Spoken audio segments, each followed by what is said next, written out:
Buen día, mi nombre es Eric Avellaneda Enríquez, pertenezco a la Sociedad Científica de Estudiantes de Medicina Veritas y el tema que les presento el día de hoy es prostatitis perteneciente al módulo de urología.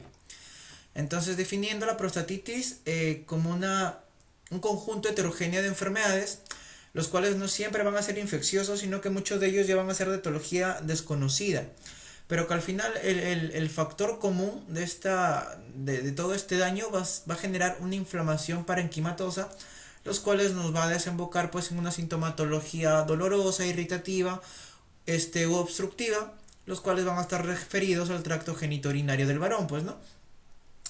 Y estos pueden estar acompañados o no de disfunción sexual. Entonces, el factor común de todo el daño va a ser la inflamación parenquimatosa. Nos menciona de que la prostatitis es una infección pues urinaria parenquimatosa, la cual va a ser más frecuente en el varón entre la segunda y cuarta década de la vida. Nos menciona que el 11% de la población menor de 50 años ha presentado prostatitis y el 8,5% en la población mayor de 50 años. El 2,4% de varones de Norteamérica, Europa y Asia nos menciona que alguna vez en su vida han tenido esta sintomatología compatible con prostatitis crónica. La prostatitis tiene cuatro categorías, ¿no? Que las voy a presentar en la siguiente diapositiva, en la cual el 90% de las causas de las prostatitis es no bacteriana y recién el 7 a 10% de estas causas son bacterianas. Pero la causa bacteriana, o sea, cuando tenemos una prostatitis bacteriana, esta va a ser riesgo, va a ser causa para que el varón presente una infección urinaria recurrente. Entonces tenemos dos tipos de terminología, una del 78 y otra del 95. En el 78 simplemente agrupaban a la prostatitis como prostatitis con bacterias, sin bacterias y con resultados irrelevantes. Entonces teníamos prostatitis bacteriana aguda, prostatitis bacteriana crónica y una prostatitis crónica abacteriana. Y cuando tenía una sintomatología de una infección, ¿no?, prostática, síntomas miccionales, dolor perineal, perdón, pero los resultados no eran compatibles o eran irrelevantes para que nos haga pensar en que era una prostatitis, se le agrupaban en la última categoría con el término de prostatodinia, perdón. Para el 95, el Instituto Nacional de Salud, el Instituto Nacional de Salud nos presentó una nueva clasificación, una nueva terminología, agrupándonos todavía en cuatro categorías, pero ahora también tomaban en cuenta la parte sintomatológica del dolor pélvico crónico y tomaban la asintomatología de estos síntomas, perdón, la sintomatología de la prostatitis, siendo, digamos, una prostatitis encontrada en un examen rutinario, no cuando se encontraba elementos inflamatorios en un análisis tal vez de secreción prostática o un análisis histológico de próstata, se encontraba la presencia de elementos inflamatorios, pero que esta persona nunca presentó pues síntomas de una prostatitis. Entonces, dentro de la clasificación de la categoría 1 teníamos la prostatitis bacteriana aguda, en la 2 la prostatitis bacteriana crónica, y si no encontrábamos la presencia de bacterias, iba a ser un síndrome prostático crónico, ¿no? El cual pues estaba asociado al dolor pélvico crónico y a la interpretación histopatológica. Si encontrábamos inflamación, si encontrábamos elementos inflamatorios, sería un síndrome prostático crónico abacteriano en este caso con inflamación, y si no encontrábamos pues sería el 3B sin inflamación. Y si una persona era sintomática y se le encontraba en un examen rutinario la presencia de células inflamatorias, era una prostatitis inflamatoria asintomática o agrupado en la categoría 4. Entonces encontrábamos teorías o digamos diferentes etiologías, ¿no? ¿Qué era lo que me causaba esa prostatitis? Entonces existían diferentes teorías para ver para identificar el agente causal al fin y al cabo, ¿no?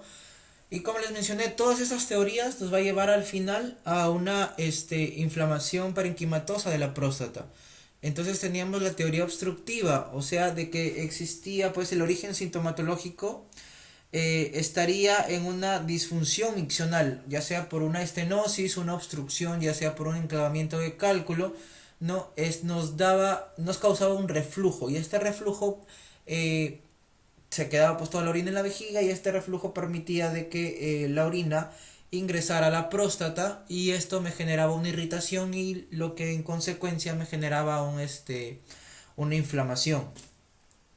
Lo mismo con el reflejo intraductal, era al final también un reflujo, pero que aquí no existía una causa obstructiva, sino que el problema era que la micción era turbulenta y a alta presión.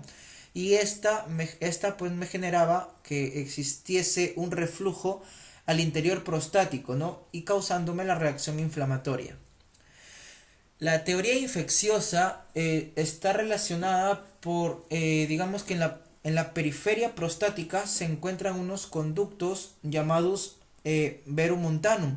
Estos conductos desembocan en todo el conducto eyaculatorio, y cuando el varón presentaba una eyaculación, cuando el varón eyaculaba, todo el microorganismo que se estaba en la uretra, con esta fuerza ingresaba al interior de la próstata a través de estos conductos, y esto me generaba pues una infección, lo que me desencadenaba el proceso inflamatorio. En la teoría autoinmune era por estimulación antigénica, ya sea microbiana o por el reflujo urinario, generándome una respuesta sobre todo humoral, en la cual se encontraba la interleucina 1b y el factor de necrosis tumoral alfa. En la teoría de disfunción neuromuscular era sobre todo porque una persona presentaba una sintomatología somatosensorial. Era una persona depresiva, o una persona que sufría estrés constante, que me generaba una disfunción neuromuscular pélvica, lo cual me aumentaba la presión uretral próxima, facilitando el reflujo. Y la parte de la teoría venosa, en esta agrupábamos también otras enfermedades como el varicocele o la hemorroides, ¿no? Que me disminuía el retorno venoso, por lo tanto me aumentaba la presión venosa por esta estasis venosa, lo que me predisponía también a un reflujo, ¿no? Y al final todo esto me causaba una irritación parenquimatosa. Dentro de la parte infecciosa se ha logrado aislar pues diferentes agentes patógenos. Dentro tanto para aguda o para crónica estábamos ante el germen más frecuente, que era el E. coli. Cuando hablábamos de organismos de significado dudoso, era de que era probable que nos estuviese causando pues este organismo la infección, pero como son poco frecuentes, nos hacía pensar de que la causa de la prostatitis no fuese infecciosa, sino fuese otra. Y a pesar de que es otra la causa, se encontraron estos patógenos como el Staphylococcus o el Corynebacterium, ¿no? El Corynebacterium. Para el diagnóstico de prostatitis, primero nos vamos a evaluar en si el paciente tiene o no tiene sintomatología. Si no tiene, ya pues de frente se le engloba a una prostatitis tipo 4.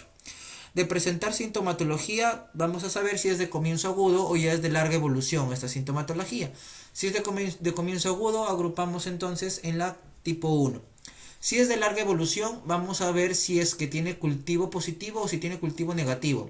Si tiene cultivo positivo, va a ser una prostatitis crónica bacteriana tipo 2. Si el cultivo es negativo y encontramos la presencia de células inflamatorias, va a ser tipo 3A, y de no encontrar células inflamatorias va a ser una tipo 3B.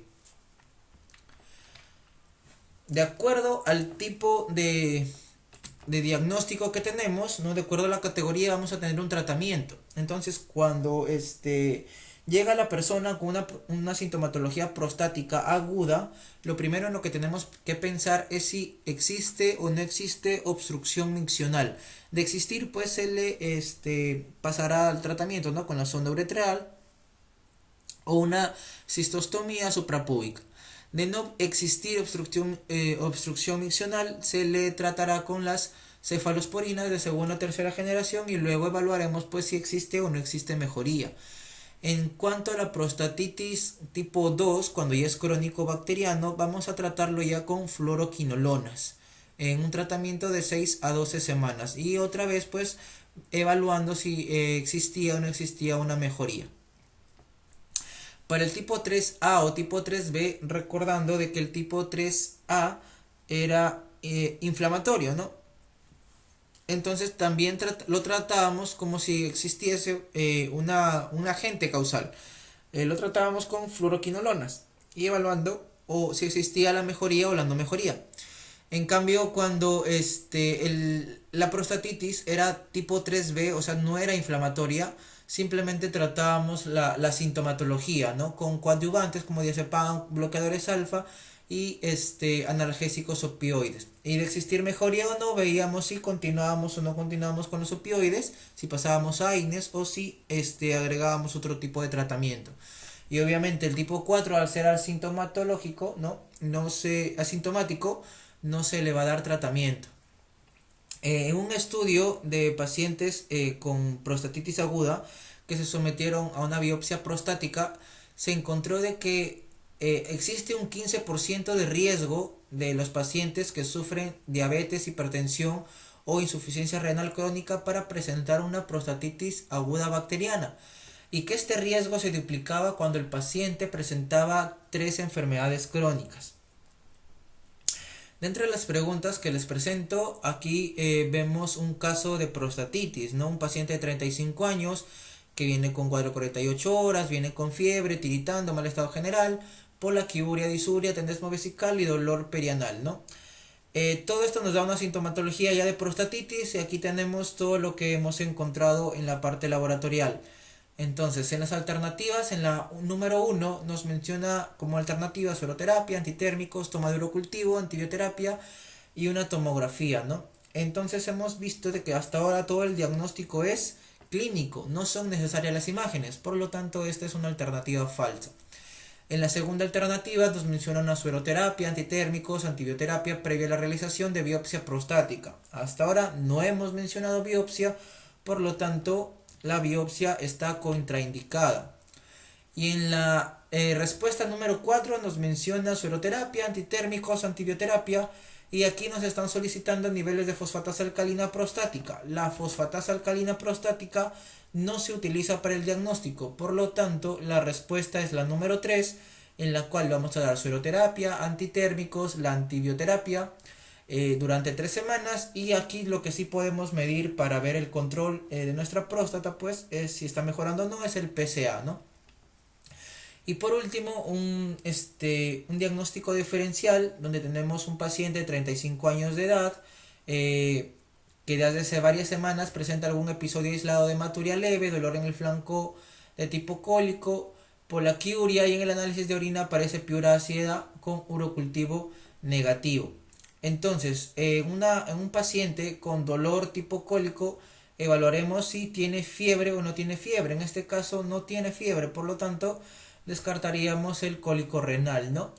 Y la edad es un paciente de 35 años. Es una edad es muy joven para presentar una patología neoplásica. Por lo tanto, la alternativa 2 y 5 estaríamos descartándolas. Nos quedaría entre diagnósticos diferenciales entre prostatitis aguda y una tuberculosis urogenital. Entonces aquí lo que hay que descartar es la piuria ácida con urocultivo negativo, lo cual es característico de una tuberculosis urogenital, descartando aquí la prostatitis aguda. Esto ha sido todo, muchas gracias.